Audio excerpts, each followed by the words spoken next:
Hai, selamat datang kembali di podcast dalam racikan segelas minuman. Gue Rizgun yang akan nemenin lo. Kali ini gue akan ngebahas tentang toxic relationship. Ketika lo mendengar kata toxic, apa sih yang kebayang dengan kalimat toxic? Racun. Yang pasti ketika mendengar kalimat ini, areanya ada di vibe yang negatif. Tidak sehat, atau apapun yang pasti gak nyaman lagi. Atau juga toxic relationship itu adalah suatu hubungan tidak sehat yang berdampak buruk bagi keadaan fisik maupun mental. Hubungan ini tidak saja terjadi pada sepasang kekasih, namun juga dalam lingkungan teman, bahkan keluarga. Tapi topik toxic kali ini gue sajikan untuk kisah percintaan.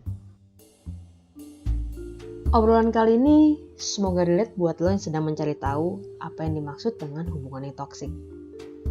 Mungkin juga relate buat lo yang sedang merasa ada di area toksik. Atau buat lo yang sedang berjuang keluar dari hubungan yang toksik. Yuk kita ngobrol santai. Lo pernah sadar gak kalau rasa sayang atau rasa saling memiliki yang lo ikat dalam hubungan entah apapun statusnya, entah itu pacaran, menikah, atau lainnya, yang mungkin cuma lo dan pasangan lo yang tahu, itu harus lo buat jelas, sejelas-jelasnya. Kenapa? Karena pada toxic relationship, rasa sayang atau rasa saling memiliki seringkali menjadi pembenaran untuk bersikap berlebihan. Alih-alih menjaga, malah bikin lo gak nyaman. Apapun yang lo lakukan menjadi sangat terbatas dan gak bikin lo tumbuh. Semua itu bermula dari tidak percaya dan outcome-nya bermacam-macam. Mulai dari cemburu, kerugian waktu, kerugian materi, hingga benturan fisik. Pada akhirnya, gue menemukan sudut pandang bahwa dalam hubungan yang sehat, harusnya kasih sayang itu tumbuh untuk saling support menuju masa depan dan tujuan hidup yang ingin dicapai. Tumbuh, iya. Kasih sayang lo tumbuh untuk sama-sama improve ke arah yang lebih baik. Bukan malah menghancurkan perasaan, jiwa, dan tenaga lo. Dalam hubungan yang sehat, lo akan menjalankan peran sesuai kapasitas masing-masing. Menurut gue, ada batasan dan perbedaan perlakuan menjaga dan peduli karena rasa sayang, dengan perlakuan dari pasangan yang masuk kategori toksik. Yaitu, yang pertama, tidak percaya. Kepo gak jelas dengan semua yang sedang dilakukan. Padahal aktivitasnya biasa aja. Misalnya, balas chat kerjaan, dikira ada gebetan. Pulang telat karena lembur, dikira ngabisin waktu sama orang lain. Kelihatan sederhana ya? Iya, dimulai dari hal sederhana. Tapi jika ini bisa dibicarakan dengan baik, maka bisa jadi memang pasangan lo ternyata emang beneran care dan peduli dengan semua aktivitas lo. Tapi yang toksik itu semua hal dicurigain dan itu gak jelas banget. Yang kedua, tidak ada dukungan atau penghargaan. Yang harus lo tahu, hubungan sehat itu saling peduli dan saling membangun agar lebih baik lagi. Bentuknya tuh macam-macam.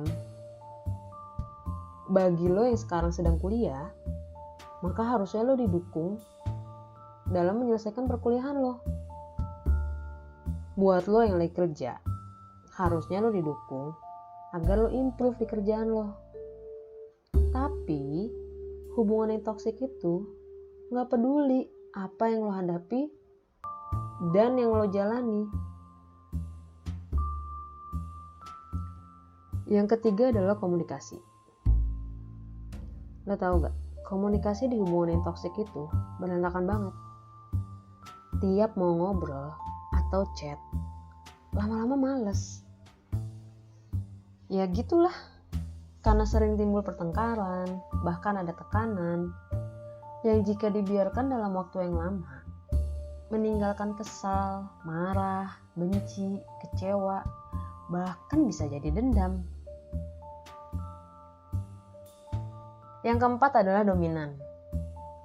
Lo harus hati-hati memaknai ini. Dominan di toxic relationship ini lebih kepada high control yang ada dasarnya. Contohnya cemburuan yang gak jelas. Posesif. Seringkali lo dituntut untuk berusaha mati-matian sampai mencurahkan banyak waktu dan tenaga untuk menghibur salah satu pihak. Cenderung ingin memegang kendali atas hubungan dan kehidupan pasangan yang mana sebenarnya lo tahu semua keinginan itu gak bikin lo nge-build masa depan. Kelima, perilaku keuangan yang negatif. Seperti melakukan pengeluaran dalam jumlah besar, selalu mengikuti kemauan pasangan, sehingga melupakan kesehatan dan kebutuhan diri sendiri. Mati-matian menjaga hubungan agar terhindar dari konflik. Padahal itu bukan cara yang tepat. Malah sebenarnya itu cuma jadi bom waktu yang siap meledak kapan aja. Selanjutnya, sulit menjadi diri sendiri. Dengan 5 tanda yang gue sebutin tadi, lo akan ngerasa semakin jauh dari nurani, semakin jauh dari kedamaian hati, kasih sayang semakin absurd.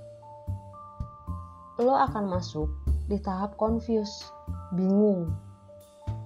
Hubungan lo masih sehat apa enggak? Diri lo hanya akan semakin agresif ngadapin emosi yang muncul dalam hubungan. Dan yang menjadi puncak adalah fisik. Kalau udah adu fisik, udah deh, gak usah mikir panjang men. Tinggalin, asli tinggalin. Mustahil akan kembali baik, karena rasa lo pasti ada hilang. Percaya deh, jujur sama diri sendiri. Gak ada juga yang nyaman jika dihadapkan pada kekerasan fisik, siapapun. Dan biasanya tidak akan pernah bisa dipertahankan. Meski lo mencoba memperbaiki berkali-kali, rasanya pasti beda. Sama kayak lo mako di dinding, dan akhirnya lubang di dinding itu berbekas kan. Sama kayak hati lo. Udah deh, tinggalin men.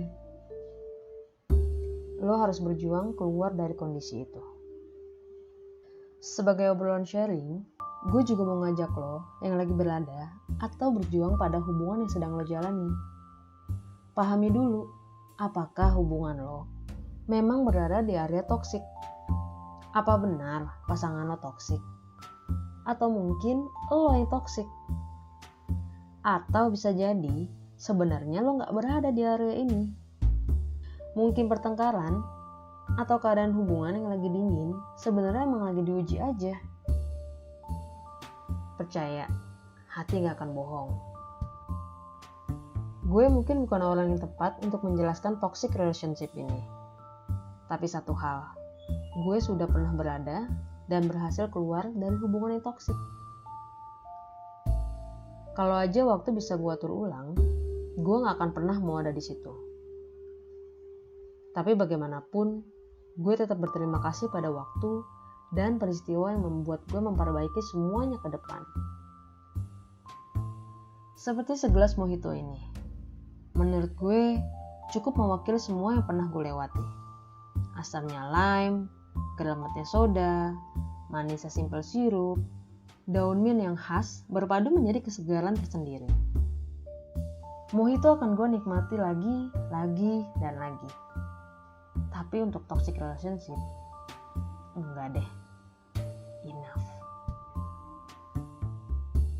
Buat kalian yang sedang berjuang, jangan pernah merasa sendirian ya. Percaya deh, lo pasti menemukan yang terbaik. Mungkin memang lo harus bertemu yang salah dulu untuk mendapatkan yang baik.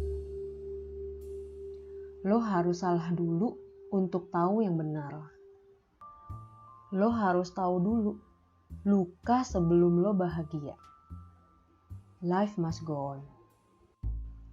Ambil waktu buat lo bisa sayang sama diri lo sendiri. Jangan mikir kelamaan. You deserve to be happy. So, sampai jumpa di podcast Racikan dalam 11 minuman gue selanjutnya. Kalau lo suka dengan racikan gue, jangan lupa subscribe, nyalain lonceng notifikasi, like, dan mari saling menyapa di kolom komen. See ya!